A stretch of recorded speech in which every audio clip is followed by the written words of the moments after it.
En primer lugar, saludaros a todos los que estáis hoy aquí presentes, que os habéis conectado, que de un modo u otro estáis dejando de trabajar esta horita para formaros. Yo creo que al final esto no deja de ser un acto de responsabilidad justamente por vuestra parte. Me gustaría agradecer también particularmente a Jordi, que está aquí y que nos está ayudando a desarrollar esta ponencia. Y también al Colegio de Barcelona, por contar con nosotros y haber pensado en nosotros a la hora de desarrollar esta ponencia particularmente, y disculpando a Sandra Serra, vuestra gerente, que no ha podido estar. Creo que al final de la jornada sí que estará y dirá algunas palabras. Y, como no, al presidente, a Francesc Santasusagna, ¿no? Y a toda la Junta de Gobierno. Gracias, Carlos. Nada, pasando al tema que nos ocupa, si os parece voy a compartir pantalla. Entiendo que enseguida la vais a ver. La jornada... Un momentito.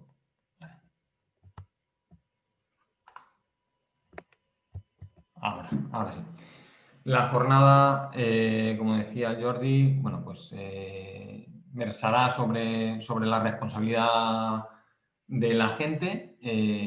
Me gustaría presentarme, aunque ya lo ha hecho muy bien Jordi. Yo soy Carlos Montesinos, responsable del negocio de la compañía CGPA en España.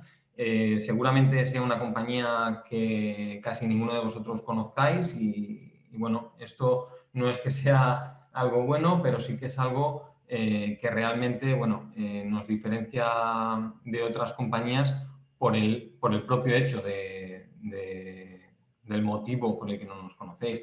Y es que es una compañía... Me he perdido, no, que estoy en un webinar de... José Luis, por favor, apágate el micro, que te oímos. Vale. Lo que decía, es una compañía aseguradora atípica, es una compañía independiente y especializada en la responsabilidad civil profesional de mediadores de seguros, para agentes y para corredores, básicamente, y que la diferencia que tiene con respecto al resto, y por eso decía que es posible que no nos conocierais, es que única y exclusivamente suscribimos este riesgo de responsabilidad civil profesional para mediadores, ¿no? La presencia de CGPA, aunque muchos no la conozcáis, tiene una experiencia de más de 90 años y está presente, como veis, en muchos países de Europa, donde lidera justamente el aseguramiento de la RC profesional para mediadores. Aquí, como veis, con presencia en Irlanda, Reino Unido, Italia, Francia. Deciros que en todos los países supera el 60% de cuota de mercado, con una particularidad en el mercado francés, que es donde nace la compañía aseguradora, que tiene una cuota de mercado del 90% en agentes de seguros. Y ojo, en Francia ocurre exactamente lo mismo que aquí. No existe la obligación legal de asegurar la RC profesional y, sin embargo, el 100% de los agentes están asegurados. En España nosotros iniciamos en el 2019 la actividad, en este desarrollo europeo de la propia compañía, y ahora veremos en qué basa este modelo de negocio. Para acabar ya la presentación de lo que es la compañía, deciros que el modelo de negocio se ha basado desde sus orígenes, por un lado, en la independencia. Es la única compañía que a nivel europeo puede garantizar en el 100% de los casos la ausencia de conflicto de interés, porque no existe participación de ninguna otra compañía aseguradora. En segundo lugar, por la especialización que decía, lleva 90 años asegurando única y exclusivamente el riesgo de RC profesional de mediadores. En tercer lugar, por la solidez financiera, una compañía con un rating de A negativo estable. Pocas compañías en España, digamos, lo tienen. Casi todas están, en un A negativo estable o algo inferior, y un rating en base a la normativa Solvencia II del 530%. ¿Vale? Y finalmente, El cuarto pilar, yo creo que justamente hoy es la prueba de ello, la parte de formación y prevención que desarrolla CGPA en la labor del mediador. No es que sea una formación mejor que la del resto de compañías, simplemente es diferente. La del resto de compañías generalistas es muy buena y lógicamente es muy técnica y en producto. Lo que diferencia esta formación que desarrolla CGPA en toda Europa es que es una formación encaminada a la gerencia de riesgos de la propia actividad de la gente, ¿no? Para evitar, en la medida de lo posible, siniestros futuros y de esta manera, bueno, pues, trasladar un mejor servicio al cliente final, que es en lo que consiste. ¿En qué se va a basar esta presentación de hoy, que empezamos ya mismo? Por un lado, hablaré en primer lugar de las responsabilidades y obligaciones del agente de seguros exclusivo y las sociedades de agencia, lógicamente. En segundo lugar, haré una presentación de casos reales y algún caso con jurisprudencia. Y en tercer lugar, y si me da tiempo, que creo que va a ser casi imposible, os presentaré la póliza de responsabilidad civil que se ha negociado con el Consejo General para cubrir los riesgos derivados de vuestra actividad profesional. En cuanto al primero de los apartados, bueno, pues yo creo que lo más importante aquí, cuando hablamos de las responsabilidades y obligaciones del agente de seguros, de algún modo es desmitificar aquella falsa creencia o esa falsa creencia que existe en nuestro sector, que viene a decir que no es necesaria una póliza de responsabilidad civil porque al final cualquier responsabilidad civil es asumida por la compañía aseguradora. Y bueno, esto al final vale la pena que nos hagamos unas preguntas y que pongamos en duda para, bueno, al final para saber si conseguimos responder a todas esas preguntas, es que efectivamente no es necesaria una póliza de responsabilidad civil y que toda responsabilidad será asumida por la compañía. Y si no somos capaces de respondernos a estas preguntas, es que quizá no siempre o no en todos los casos la compañía aseguradora vaya a responder por nuestra actividad o por la actividad de la gente, ¿no? Bueno, yo aquí planteaba algunas preguntas, las podéis leer, no hace falta que las conteste. Hay alguna que la respuesta va a ser muy obvia, alguna otra que seguramente yo responderé y otras que, bueno, que se lanzarán a lo largo de la ponencia, pero que al final yo tampoco tengo la respuesta, porque muchas veces va a depender de vuestro contrato de agencia que tengáis vosotros firmado con vuestra compañía aseguradora, ¿no? Pero esta es una de las preguntas que nos podemos plantear y que, bueno, pues si en un momento dado no sabemos cómo responderla, es porque posiblemente, bueno, pues realmente la responsabilidad no recaiga siempre sobre la propia compañía. Para empezar, ¿qué es un agente de seguros? Si empezáramos preguntándonos esto, quizás empezaríamos a resolver algunas de estas preguntas. Cualquiera de los que estamos aquí presentes hoy, y si nos lanzan esta pregunta antes de que yo pusiera esta respuesta, todos vendríamos a decir lo mismo. Y es que un agente de seguros es un mediador profesional que desarrolla una actividad de distribución en base a la ley de mediación, el actual Real Decreto Ley 3/2020, y que, bueno, que firmando un contrato de agencia con una compañía de seguros distribuye productos aseguradores.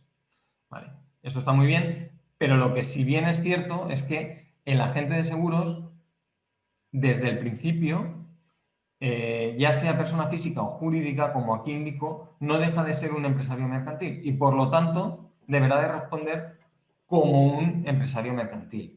¿Vale? Solamente tiene una particularidad este empresario mercantil, el agente o las sociedades de agencia, y es que la actividad que desarrollan es una actividad de mediación que al final está regulada por el Real Decreto 3/2020, la transposición de la Directiva Europea, y que por lo tanto está sometido a unos deberes especiales. Con esto seguramente ya podríamos decir que al final el agente de seguros, bueno, pues es un empresario mercantil como cualquier otro empresario mercantil que vosotros asesoráis, pero que además está sometido a unos deberes especiales de la normativa y por lo tanto tiene un régimen de responsabilidad superior, ¿no?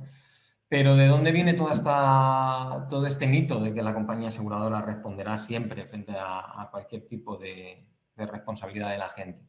Bueno, pues para verlo deberíamos de analizar la propia normativa. Y en el artículo 143 merece la pena leerlo porque al final sobre esto se basa todo y dice, sin perjuicio de la responsabilidad penal o de otra índole en la que pudiera incurrir el agente de seguros en el ejercicio de su actividad de distribución de seguros, será imputada a la entidad aseguradora con la que hubiera celebrado un contrato de agencia de seguros la responsabilidad civil profesional derivada de su actuación y de la de sus colaboradores externos. Coma, todo ello de conformidad con lo dispuesto en los contratos de agencia celebrados. Y entonces aquí ya nos saldría la primera duda, que es, ¿esto es imperativo? Es decir, ¿siempre y en todo caso se irá imputada a la entidad aseguradora la responsabilidad civil del agente? Bueno, pues luego lo veremos. Vamos a ver, porque analizando este artículo vemos que habla de 3 tipos de responsabilidades. La responsabilidad penal, esa es lógica, es imputable directamente a la persona que comete el ilícito penal, ojo, que también se le puede llegar a imputar a la sociedad de agencia en el caso de que tengamos una sociedad de agencia. Las responsabilidades de otra índole, y aquí podríamos incluir la responsabilidad de explotación, patronal, locativa, las fiscales, las administrativas, que luego comentaré, etc. Y la responsabilidad profesional. Bueno, pero ¿qué dice de la responsabilidad profesional? Dice, la responsabilidad profesional será imputada a la entidad aseguradora. Y esto, al final, podemos decir de algún modo que sea imperativo. Bueno, pues yo creo que debemos de dudar de esta parte porque además tenemos que tener en cuenta aquello que decía este artículo 143, todo ello de conformidad con lo dispuesto en los contratos de agencia celebrados. Tenéis que tener presente que al final la propia directiva europea y la legislación española lo que sí que es, o lo que tiene es un carácter proteccionista, ojo, hacia el cliente final, no hacia el agente. Cuando dice que la responsabilidad será asumida por la compañía, lo que está intentando es proteger al cliente final, no al agente. Esto lo tenemos que tener presente. Y será imputada, bueno, pues lo debemos de tomar un poco con pinzas, ¿no? De todos modos, siempre tenemos que tener presente que el derecho de repetición existe, está ahí, y la compañía aseguradora siempre y en todo caso podrá hacer uso del artículo 1904 del Código Civil y, por lo tanto, repetir contra el agente. Muchas veces nos olvidamos de esto, no pensamos en esta parte y bueno, pues queremos llegar a pensar que esto nunca puede llegar a ocurrir, pero puede ocurrir, ahí está, y en ocasiones ocurre, ¿no? Por otro lado, y para finalizar, nos podemos llegar a preguntar si el cliente puede directamente reclamar a la gente. Bueno, pues aquí ya os contesto yo. Sí, os pueden llegar a reclamar directamente a vosotros. De hecho, lo más lógico sería que en una reclamación aquel que os reclamara contra la compañía y contra vosotros mismos, por 2 motivos. Uno, porque evidentemente el 143 dice que la responsabilidad será asumida por la compañía, bueno, pues siempre te queda esa posibilidad como reclamante. Y 2, porque en caso de que la compañía se pudiera salvar, bueno, con el fin de que no prescriba ningún tipo de acción, al final lo importante es reclamar a las dos partes.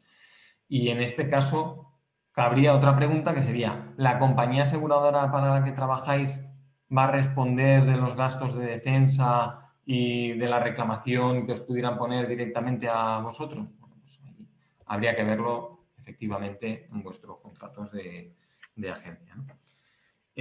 Al final, analizando las fuentes de responsabilidad civil profesional, vemos que son claramente tres. Por una parte, las contractuales. Las contractuales hacen referencia a las que tenéis firmadas en vuestros contratos de agencia con vuestras compañías aseguradoras y con vuestro propio cliente. Por otro lado, las extracontractuales y finalmente los deberes legales. Es verdad que es más fácil incurrir en un incumplimiento del deber legal y que esto derive en una responsabilidad vuestra que se pueda a lo mejor dar por otro hecho, ¿no? De aquí solamente destacar alguna de estas, porque esto da para otra jornada y si no me extendería demasiado. Podemos nombrar como novedad que nos trae el Real Decreto Ley, esta transposición de la Directiva Europea, el llevar una correcta llevanza de la cuenta bancaria separada para aquellos que cobráis recibos de clientes, ¿no? Y por otro lado, el deber de asesoramiento o de información a la hora de distribuir una póliza para un cliente. Y recordemos aquí que bueno, pues que anteriormente, con la antigua ley, era muy común pensar que el asesoramiento era solamente propio de los corredores, pero bueno, es evidente que no. Al final, cualquier cliente, cuando os solicita la emisión de una póliza o os solicita información de una póliza, al final el asesoramiento queda implícito y vosotros, salvo que digáis lo contrario, estáis asesorando a vuestro cliente. Y finalmente queda la responsabilidad administrativa derivada de todos estos incumplimientos de los deberes legales. Ojo, y esto es otra novedad que nos trae la transposición de la IDD. Con la antigua ley de mediación, la responsabilidad administrativa era imputable a la compañía aseguradora y esto ahora ya queda bastante claro que ya no es así. Es decir, como veis aquí en el artículo 191, la responsabilidad administrativa será imputable directamente a aquel que haya incurrido en ella, ¿no? Y por lo tanto se considera sujeto infractor al propio agente de seguros. Ojo, no solo al agente, sino al colaborador de este, ¿no? Y aquí tenemos que tener en cuenta también, como veis en este cuadro resumen, pues que las responsabilidades las sanciones que se pueden llegar a imputar, bueno, pues se han multiplicado por 10 en la transposición de esta directiva europea. Esto al final viene dado por la directiva y bueno, es así. Por ejemplo, en el incumplimiento de no tener una cuenta bancaria separada para el cobro de primas de clientes, estaríamos ante una infracción muy grave que en el caso de una persona física supondría una sanción mínima de 50.000 euros y una posible inhabilitación profesional. Bueno, pues deciros que las sanciones en ningún tipo de póliza, hasta ahora que conozcamos en el mercado, sanciones de este tipo de la DGS estarían cubiertas, sin embargo, la defensa sí podría llegar a estar cubierta, la defensa ante un procedimiento administrativo de la autoridad de control de la DGS o de vuestro organismo de la Generalitat. Pasando a la segunda parte, en cuanto a supuestos frecuentes, y bueno, voy a intentar acelerar en esta parte, el incumplimiento de los deberes legales, como decía, al final es lo más común y lo más fácil en lo que podemos incurrir en responsabilidad. En primer lugar, el incumplimiento del deber de asesoramiento, algo que también traía como nuevo esta transposición de la IDD. Tras la transposición de la IDD, ya se habla de tres tipos de venta. La venta informada, la venta asesorada y la venta asesorada en base a un análisis objetivo y personalizado. Dejando de lado el análisis objetivo y personalizado, que seguramente sea más propio de un corredor de seguros o de un agente vinculado por aquello de que pueden trabajar con más de una compañía aseguradora, el agente puede tener dos tipos de venta, o la informada o la asesorada. Y como os decía, siempre en una venta se presume que existe un asesoramiento implícito y al final vosotros sois los profesionales, no es el tomador de la póliza y por lo tanto, salvo que digáis lo contrario y salvo que digáis que estáis realizando una venta informada, estáis prestando una labor de asesoramiento y podéis incurrir en una responsabilidad de este tipo, ¿no? Y bueno, aquí al final os pongo un ejemplo muy tonto. Al final, por ejemplo, en una póliza de hogar, cuando tu compañía aseguradora tiene 3 tipos de producto, el básico, el confort y el VIP, y tú le dices a tu cliente, mira, pues a ti te conviene contratar el confort con esta garantía y esta otra garantía. Ahí se está prestando una labor de asesoramiento. Y en esa labor de asesoramiento podéis incurrir puede incurrir en una reclamación, puede derivar en una reclamación. ¿Por qué le recomendasteis la opción confort y no la VIP, que sí que tenía cubierto determinado riesgo? Bueno, pues aquí cabe preguntarse también si la compañía aseguradora estaría dispuesta a cubrir un siniestro que no está cubierto en la póliza, ¿no? Y si en algún momento dado podría llegar a repetir. Ya os digo, yo no soy de las personas que consideren que una repetición por parte de la compañía aseguradora sea algo que esté mal hecho. Al final, es lo que decía al principio, como empresarios mercantiles, al final generáis un riesgo o se genera un riesgo igual que en cualquier otra actividad empresarial y es cierto que cada uno es responsable del riesgo que genera, ¿no? En segundo lugar, el incumplimiento del deber de transparencia, de prevención del conflicto de intereses. Aquí, aunque se hace un poquito raro, esto también es otra novedad de la transposición de la ley de mediación, nos tenemos que plantear dos cuestiones. ¿Retribuyo a mis trabajadores con algún tipo de incentivo o yo mismo soy retribuido o mi sociedad de agencia somos retribuidos de manera que podamos fomentar la venta de productos que no sean recomendables para el cliente? Esto está prohibido, es decir, estaríamos incurriendo en una responsabilidad administrativa. Nos lo debemos plantear. Y por otro lado, además, la propia normativa, el Real Decreto Ley 3/2020, también nos dice que como agentes de seguros estamos obligados a decirle a nuestros clientes qué tipo de remuneración estamos percibiendo. No cuánto, es decir, no si cobro 20 euros de una póliza o 25, o si cobro un 25% o un 10% de comisión, pero sí que estamos obligados a decirles si nuestra remuneración es en base a honorarios, si es en base a comisionamiento o, ojo, si es en base a cualquier otro tipo de remuneración, y esto lo estoy leyendo, incluida cualquier posible ventaja económica ofrecida u otorgada en relación con el contrato de seguro. Y aquí, ahora que estamos en campaña navideña, pues se me ocurre el típico ejemplo de la compañía aseguradora que dice, mira, si llegáis a un positivo de 25 pólizas de hogar, se os regala un jamón 5J y un cuchillo jamonero. O si llegáis a un positivo de 35 pólizas con una prima neta en cada una de ellas de más de 175 euros, se os regalará un iPhone. ¿Cuántos de nosotros le decimos a nuestros clientes que estamos entrando en esta campaña a la hora de distribuir este tipo de pólizas? Pues muy probablemente casi ninguno lo haga porque no hemos caído en este tema. Y decirlo también es un poco extraño, pero bueno, ahí está. El incumplimiento en la transmisión de comunicaciones. Y aquí hay dos ejemplos, luego pongo uno. El primero de ellos podría ser cuando una compañía aseguradora nos dice, mira, vamos a anular esta póliza, transmítele a tu cliente que esta póliza quedará anulada el día 15 de febrero.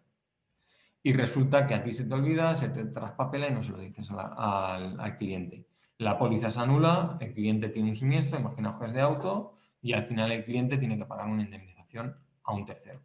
Bueno, pues aquí se le ha generado un riesgo, o se le ha generado un daño a vuestro cliente. Pero puede ocurrir al revés. Es decir, puede ocurrir que vuestro cliente en un siniestro diga, no estoy de acuerdo con esa peritación, yo nombro perito de parte.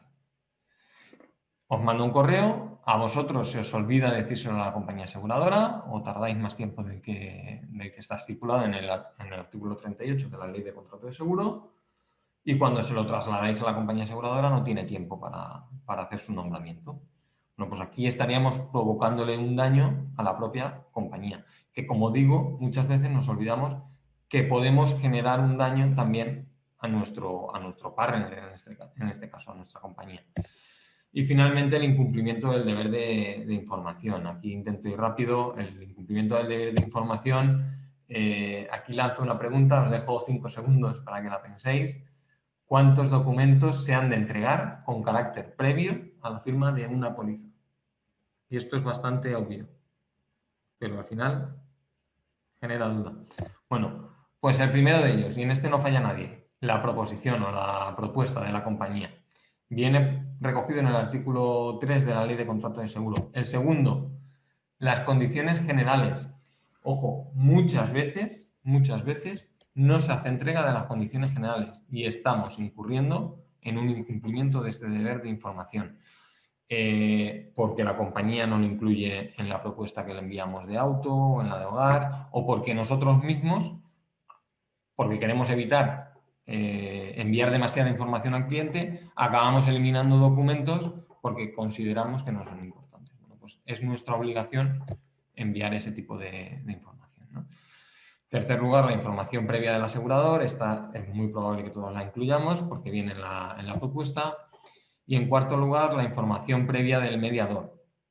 Esta es muy importante y aquí hay que recoger aquello que decía anteriormente de las remuneraciones, es decir, qué tipo de remuneración estamos percibiendo.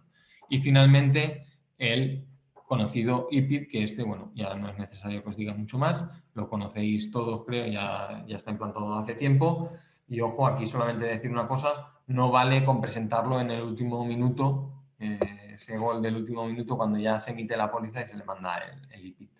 Hay que presentarlo con tiempo suficiente, lo normal es en la propuesta.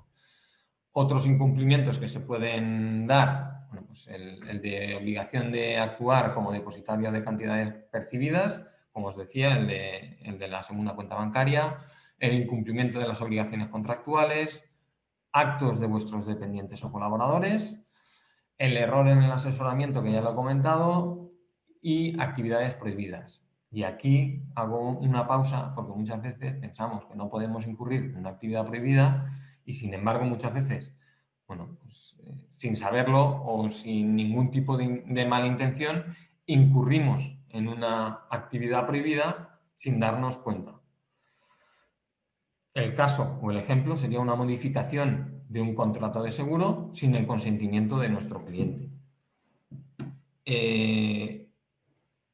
Está claro que muchas veces es porque el cliente te ha llamado y te ha dicho, oye, que quiero modificar y no quiero pagar tanto al año que viene. Rebájame esta garantía o rebájame este capital. Eso está muy bien, pero hay que documentarlo todo. Si no lo tenemos documentado, podemos tener un problema porque no podremos justificar que hayamos obedecido a unas órdenes de nuestro cliente en este caso, ¿vale? Entonces, después de todo esto, ¿qué podemos o qué conclusiones podemos sacar de todo esto? Bueno, pues que a veces incurrir en responsabilidad es más fácil de lo que parece. En muchas ocasiones estamos incurriendo en algún tipo de responsabilidad sin darnos cuenta. Esto no quiere decir que genere un daño a un tercero, pero sí que es verdad que estamos incurriendo en responsabilidad. Que es muy importante también, como decía, que todo quede documentado y finalmente, bueno, pues debemos de tener presente que a veces es muy importante saber qué puede llegar a asumir nuestra compañía aseguradora y qué no, o qué deberíamos de asumir nosotros o qué no.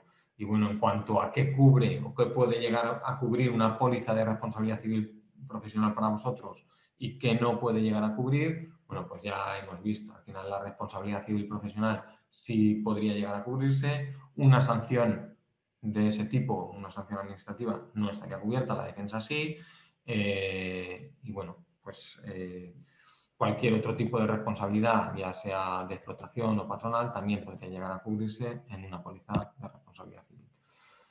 Supuestos con jurisprudencia, y esta es la parte que seguramente más os pueda llegar a gustar. Traigo bastantes ejemplos, voy a intentar ser rápido y seleccionar alguno. El primero de ellos es de un corredor, pero puede ser cometido por un agente. Como os decía, un corredor que no traslada la información al cliente. Este es el ejemplo. La compañía aseguradora quiere anular una póliza de auto, se lo comunica al corredor y el corredor no quiere decir que no se lo traslade al cliente, sino que no se puede justificar que se lo haya trasladado al cliente. Y como no se puede justificar que lo haya trasladado al cliente, bueno, pues el cliente, el asegurado final, tiene un siniestro con su vehículo y fijaos, estamos hablando de un corredor, la compañía aseguradora acaba pagando el siniestro. ¿Y qué hace la compañía aseguradora? Repite contra el corredor. Nos planteamos la misma duda, es decir, ¿nuestra compañía aseguradora puede el día de mañana repetir contra nosotros como agentes? Puede hacerlo, ya lo hemos visto. Puede ejercer su derecho en base al 1904. Al final esto es como nosotros en nuestro despacho, cuando tenemos una persona que nos limpia el despacho, pues si me rompe un jarrón, pues bueno, pues se lo perdonamos y al final por un jarrón que vale 4 pesetas, pues no se lo vamos a reclamar. Ahora, si limpiando nuestra oficina resulta que nos rompe un cristal de Climalit que me cuesta 3.000 euros, pues igual eso ya me pica. En este caso, si nuestro cliente tiene un siniestro en el que hay una muerte y a la compañía le cuesta 400.000 euros, pues veríamos si la compañía reclama o no reclama. Tiene su derecho y en su derecho está. El segundo caso, este no tiene jurisprudencia, pero es una noticia del BDS muy reciente y creo que merece la pena verla. Son investigados 18 ganaderos y 2 mediadores, 2 trabajadores de un agente o 2 agencias de seguros por estafa de falsos siniestros sobre la vida de unos animales. Aquí este es el ejemplo claro de cómo se le puede provocar un daño a la compañía aseguradora. En este caso, no tiene por qué estar cometido el siniestro por parte del propio agente. Puede ser una trama en la que estén involucrados unos trabajadores de la sociedad de agencia y que al final la compañía aseguradora es la perjudicada. Lógicamente el asegurado no, que es el que está cobrando esos siniestros falsos, pero la compañía aseguradora sí, durante unos años ha estado pagando unos siniestros que muy probablemente sean falsos y por lo tanto ha tenido una pérdida económica. La compañía aseguradora repetirá o no repetirá esta pérdida económica contra los agentes.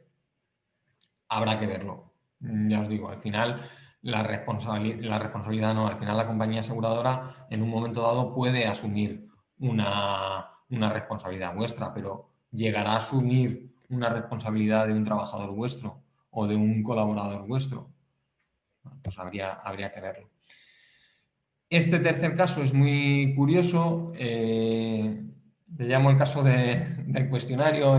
Este sí que es de un agente. Este es un agente exclusivo de una compañía aseguradora que a la hora de distribuir una póliza de vida, bueno, el cliente va a su oficina para revisar otras pólizas de seguro, el agente le habla sobre un seguro de vida que le interesaría contratar, le convence de la necesidad de tenerlo y a la hora de contratarlo es el propio agente el que le lanza las preguntas, el que rellena el cuestionario y el que en algunas preguntas no se las hace porque lo conoce perfectamente al cliente.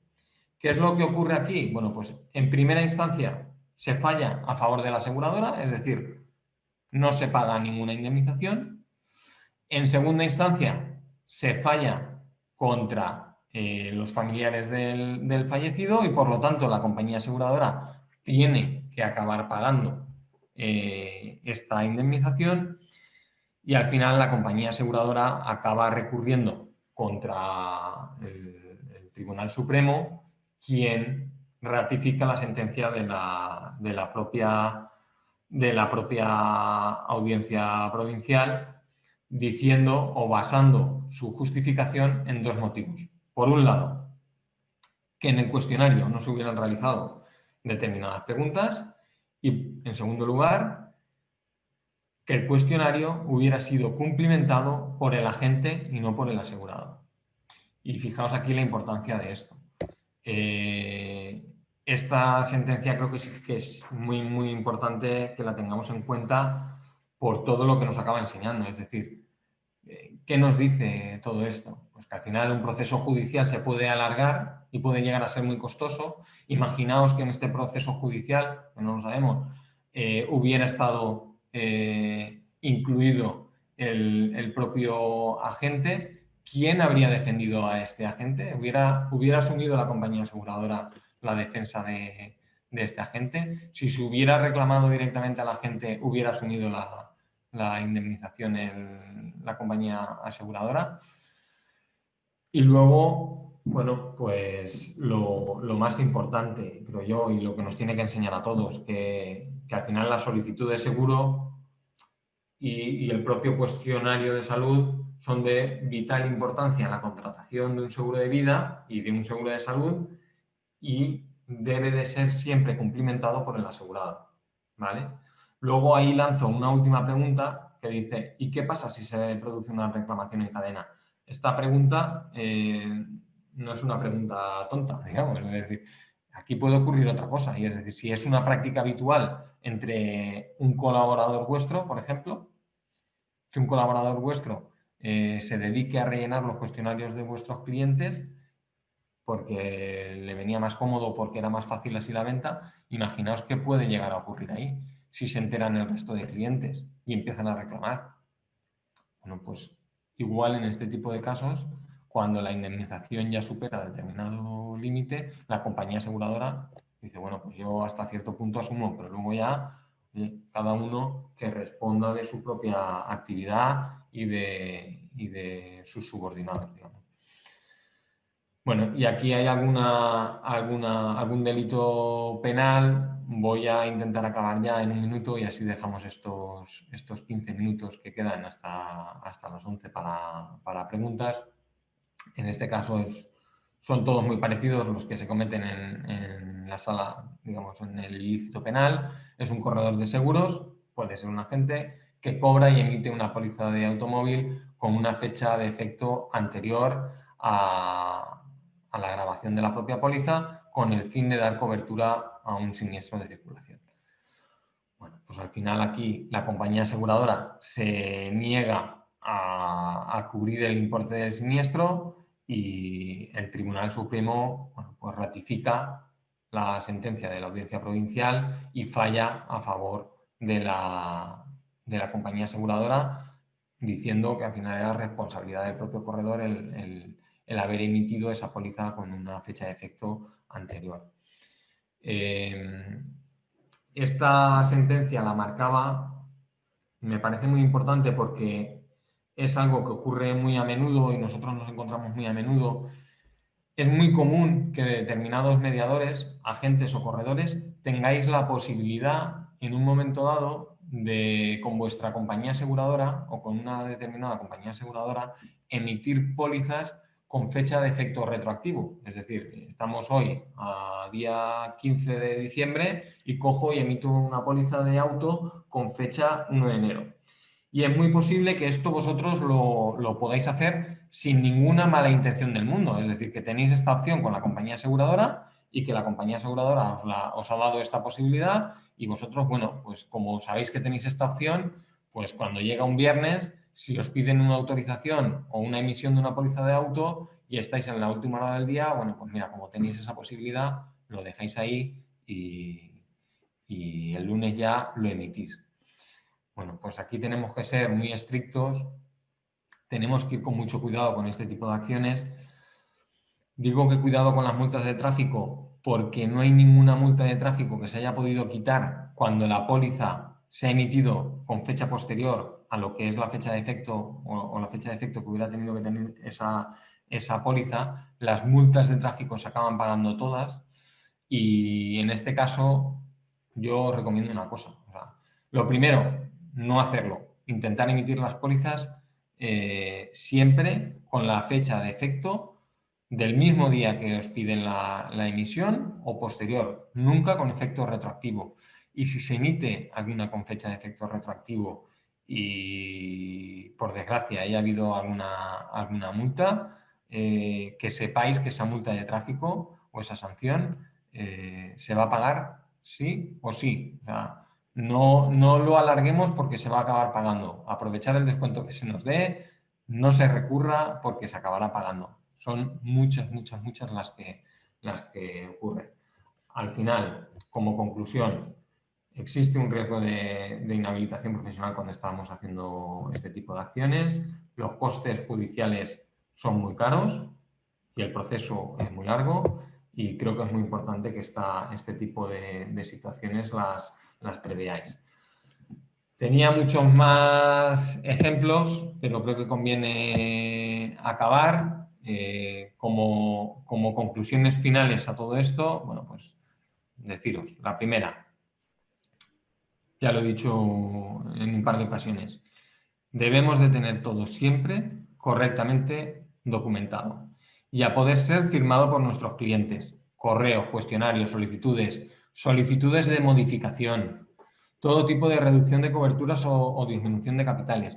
Todo deberemos de tenerlo correctamente justificado y documentado, porque nunca sabemos cuándo nos puede llegar la reclamación. Ojo con las responsabilidades penales, pueden ser imputables a la sociedad agencia. Y no todas las responsabilidades, como os decía, son imputables a la compañía aseguradora. Y las que son imputables a la compañía aseguradora, o las que pudieran ser imputables a la compañía aseguradora, esta, en base al 1904 del Código Civil, puede hacer uso de su derecho de repetición. Recordar el carácter proteccionista de la ley y, bueno, como recomendación, prepararos un documento en el que vosotros mismos le deis toda esta información que os decía a vuestro cliente para evitar cualquier tipo de incumplimiento en este deber. Al final, si todo esto falla, lo mejor seguramente sea que tengáis un seguro de responsabilidad civil profesional. Con esto ya acabo, me he pasado unos minutos y os dejo ya la parte de preguntas, que he visto que algún comentario entraba y imagino que alguna pregunta habrá. Carlos, hola, buenos días. Si Muy quieres, buenas. no sé si tú tienes acceso a las preguntas. Sí. Vale. ¿Hay algo en el chat? Es que hay en el chat y hay en las preguntas, ¿vale? Lo digo porque tienes dos en el chat y una en preguntas y respuestas, porque la gente a veces utiliza un canal u otro. Vale, mira, Terry Masip nos dice: ¿cómo se demuestra que has dado la información correcta? ¿Un email sirve como demostración? Podría servir. Al final, si es un email en el que no nos dice la ley tampoco cómo debemos de justificar esto, ¿vale? Así como sí que es verdad que determinadas cuestiones sí que deben de estar firmadas, esto no nos dice que tenga que estar firmado. ¿Cómo lo podemos justificar? Bueno, pues si es un mail que nuestro cliente utiliza habitualmente y sobre el que nos contesta habitualmente, un correo electrónico podría servirnos, ¿no? ¿Y cómo demostramos que se ha informado correctamente? Bueno, pues como os decía, cumpliendo con esos cinco puntos, entregando la proposición, las condiciones generales, información de la compañía, el IPID, y muy importante, y lo relaciono con la segunda pregunta, dice: ¿cómo podemos justificar y documentar la venta asesorada? Pues justamente cuando nosotros entregamos esa información nuestra, de nuestra sociedad de agencia o de nuestra actividad como agente de seguros, en este mismo documento, informando que estamos realizando una venta asesorada, que en base a la información que nos ha aportado el cliente en cuestión y en base a sus peticiones, nosotros le recomendamos que contrate un producto específico. Porque muchas veces sí que es verdad que si esto no lo dejamos por escrito, ¿cómo sabemos o cómo se puede llegar a saber que es que el cliente no quería pagar mucho más o que el cliente no quería determinada cobertura? Bueno, pues con este documento ya podemos decirle que, bueno, pues eso, que el cliente sabía que tenía, por ejemplo, no sé, cristales en sus instalaciones por más de 50.000 euros y que quiso solamente contratar 1.500 euros en cristales porque abarataba la prima. ¿Vale? Bueno, pues este tipo de circunstancias las podemos llevar a ese documento. Tienes... Dice, estoy en el chat todavía, ahora me paso a la otra parte. Dice, Vale. ¿qué pasa Si no si te se las voy gestiona? leyendo yo. Dice, ¿qué pasa si se produce un siniestro de una cuantía elevada, de 1 millón de euros? Deciros que se gestiona todo desde España. Es verdad que nuestra compañía aseguradora tiene sede en Luxemburgo y que la matriz está en París, pero se gestiona todo desde España. Y el lugar de reclamación, en el caso de que hubiera algún tipo de reclamación, es España. Nunca va a ser un país tercero. ¿Vale? Cosa diferente es que nos ayuden, lógicamente, por la experiencia que tiene la compañía, a tramitar un siniestro importante en este caso. Pero deciros que trabajamos en España con un gabinete especializado en responsabilidad civil profesional de mediadores y bueno, hasta el momento nos han dado alguna respuesta y la confianza es máxima.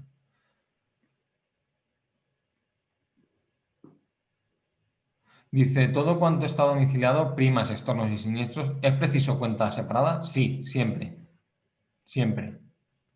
Aunque sea un recibo de nada, un recibo que ha devuelto el cliente y que vosotros lo cogéis para cobrarlo e ingresarlo posteriormente.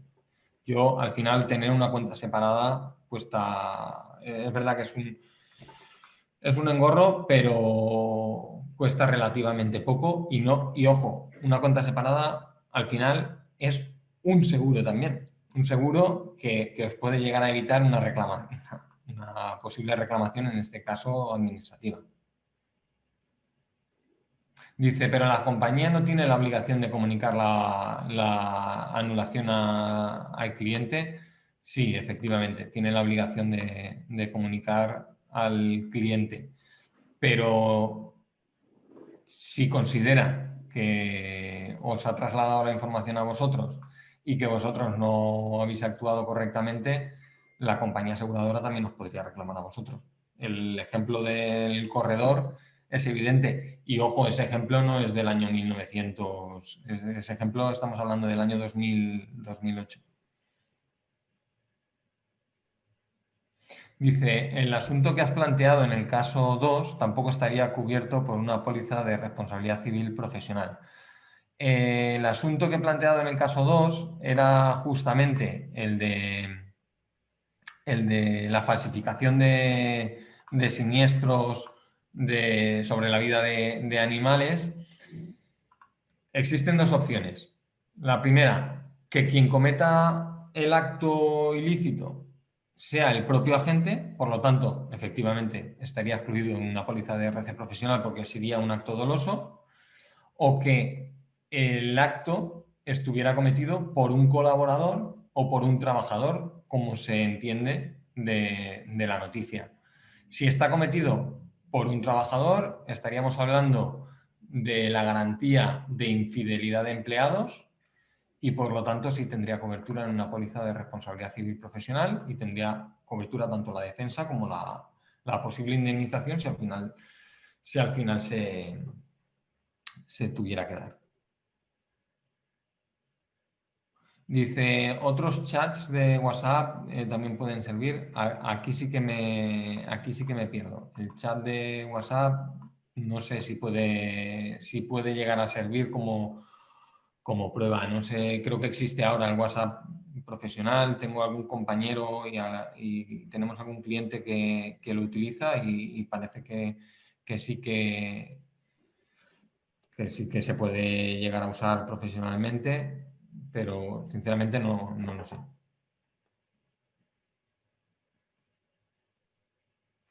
Dice, si firma el suplemento o modificación, ya queda aceptado por el asegurado, Tony Benito. Efectivamente, si lo llega a firmar el asegurado, pues esto efectivamente nos ayuda. Al final, tenéis que pensar aquí una cosa, y es que lo primero que quiere la compañía aseguradora, en este caso nosotros de GPA, es en todo caso que vuestra imagen no se vea afectada. Aquel agente que tiene un siniestro importante puede verse afectado no solamente por el siniestro, sino por la reputación que le pueda generar.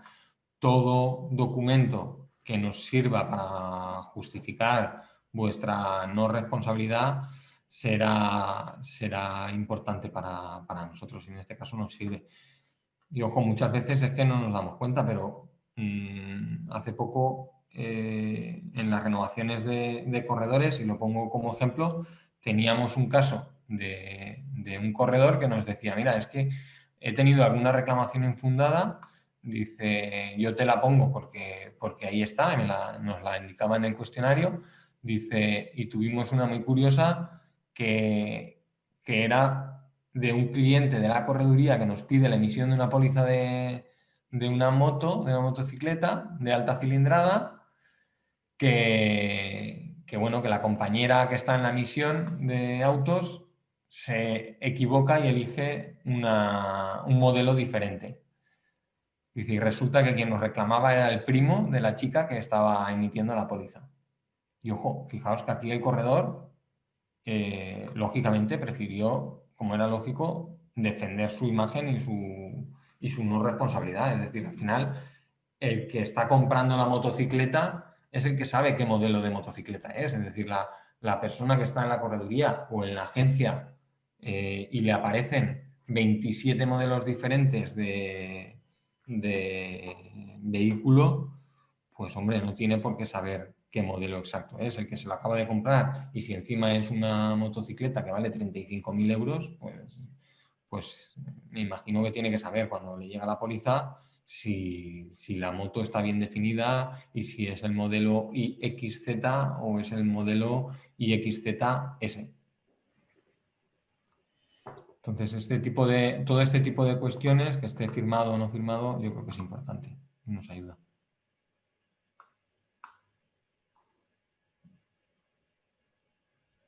No sé si hay alguna pregunta más, Sandra. No, yo creo que las has contestado todas. No sé si alguien más.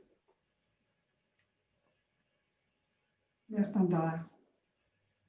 Dice, si todo lo tienes domiciliado y no cobras nunca nada de los clientes, tienes que tener cuenta adicional. No, en ese caso yo creo que no sería necesario. No sería necesario.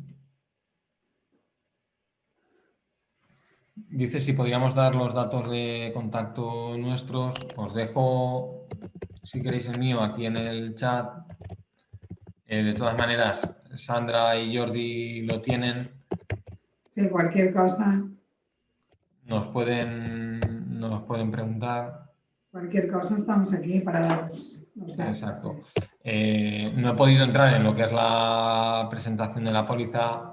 No pasa nada, vosotros la conocéis perfectamente y el que quiera información yo creo que puede obtenerla. Sí, desde el colegio también se las haremos llegar ahora. Por eso que yo creo que al final eso...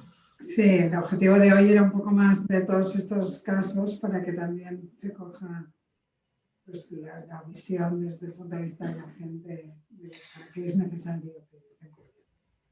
La presentación la tenéis a vuestra disposición, yo se la haré llegar a Sandra y a Jordi. Deciros que, bueno, que la presentación está basada en un informe jurídico que nosotros mismos pedimos a un catedrático de Derecho Mercantil, especialista en Derecho del Seguro, y que, bueno, que analizó todas estas responsabilidades que se derivan de vuestra actividad profesional y que, bueno, que como veis, pues al final no todo es tan claro como que toda responsabilidad queda asumida por la compañía aseguradora. Sí, hay Ricky dice que si en caso de querer contratar la póliza, que se hablen directamente con nosotros, si habléis con nosotros y luego nosotros ya os derivamos para que habléis directamente con nosotros.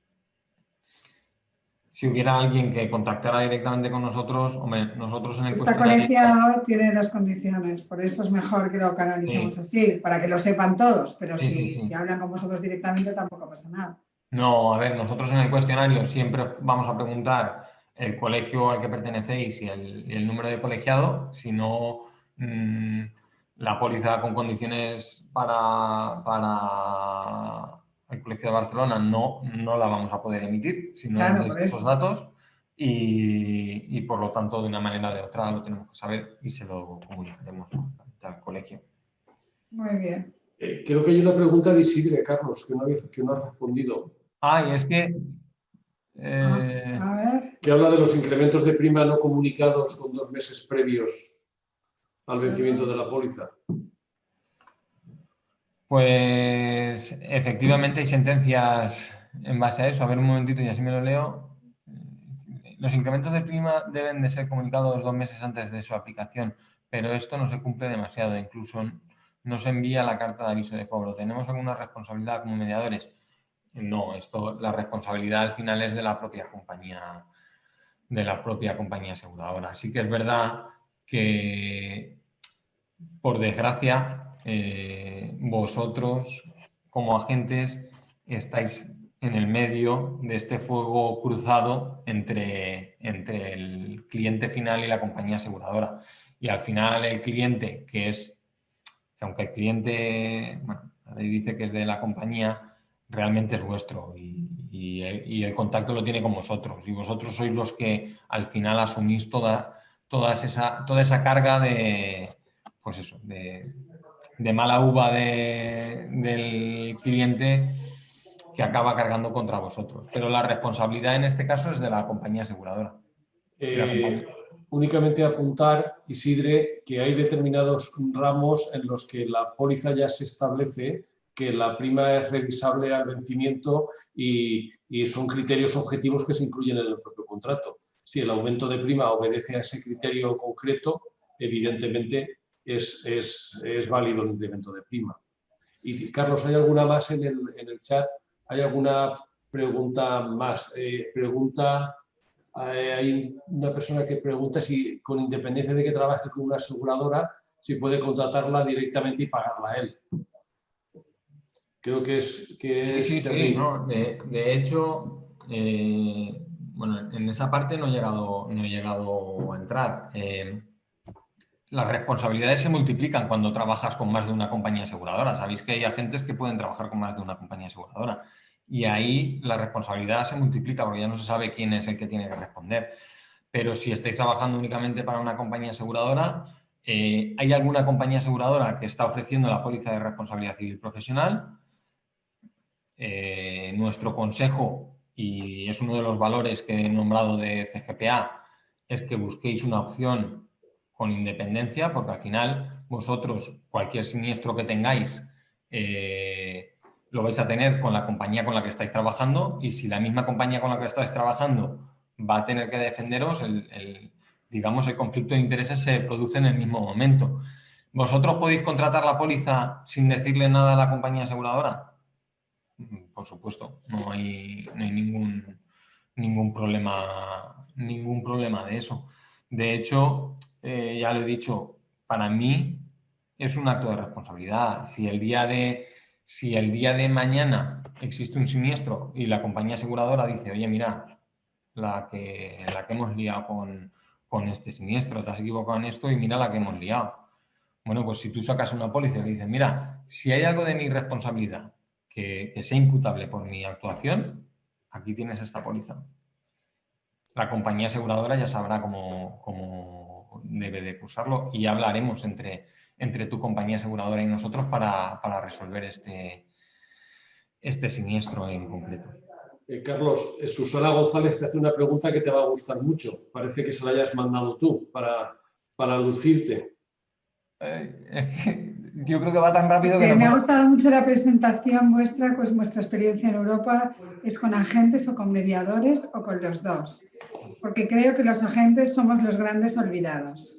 No, pues efectivamente, me gusta mucho esta pregunta y que me hagas esta pregunta. La experiencia de la compañía aseguradora en Europa es con mediadores de seguros. Y con mediadores de seguros se entienden corredores y agentes. Ojo, en Italia, por ejemplo, existe obligación legal de que los agentes estén asegurados. Por lo tanto, el 60% de cuota de mercado que tiene CGPA en Italia, básicamente se centra en agentes. En Francia, exactamente lo mismo. El 100% de los agentes están asegurados, o el 99,9% de los agentes están asegurados.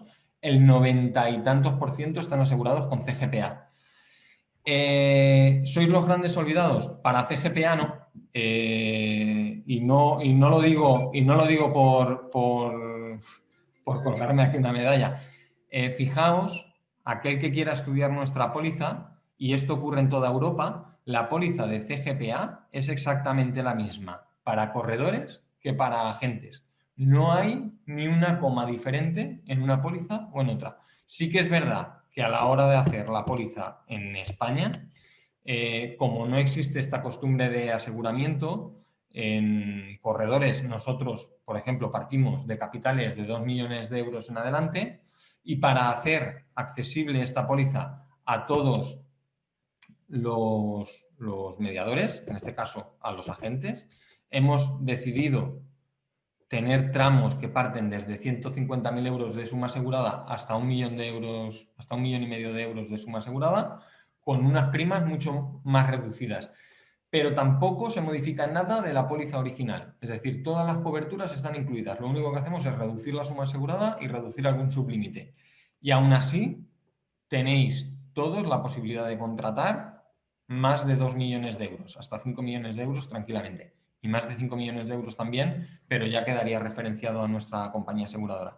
Pero en este caso la póliza es exactamente la misma. Y la compañía aseguradora CGPA lo hace porque entiende y sabe de la experiencia en Europa que la responsabilidad de un agente es exactamente la misma que la de un corredor. Y no se diferencia en nada. Tiene algunas diferencias, sí, pero no se diferencia en nada. Ojo, fijaos que en Francia las reclamaciones que han habido a mediadores por la garantía de pérdida de beneficios, esto alguno de vosotros lo habréis oído, que la compañía AXA ha tenido que pagar a un restaurante muy conocido de Francia por una pérdida de beneficios, no sé qué, y están todavía ahí peleando. Bueno, pues en este caso ha habido mediadores que han sido reclamados por sus clientes porque no tenían determinada cobertura. Esas reclamaciones han ido en contra de agentes, no de corredores. O sea, que fijaos la importancia que tiene en este sentido el tener una póliza de responsabilidad civil. Aquí en España no es tan común todavía que empiecen a haber reclamaciones, pero es verdad que somos el último país en Europa en haber traspuesto la directiva europea. Ahí vamos un poquito más retrasados con nuestros vecinos y poco a poco nos iremos viendo con este tipo de reclamaciones en España por falta de asesoramiento o errores en el asesoramiento.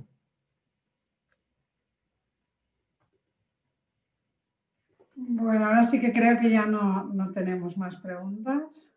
Si no hay ninguna más, daros las gracias, deciros que la presentación también estará a disposición por si alguien nos la pide. Y mira, un nuevo mensaje, espérate. Muy interesante. Muchas gracias, Carlos. Ha sido muy interesante escucharte y creo que también a todos nos ha quedado muchas más cosas claras.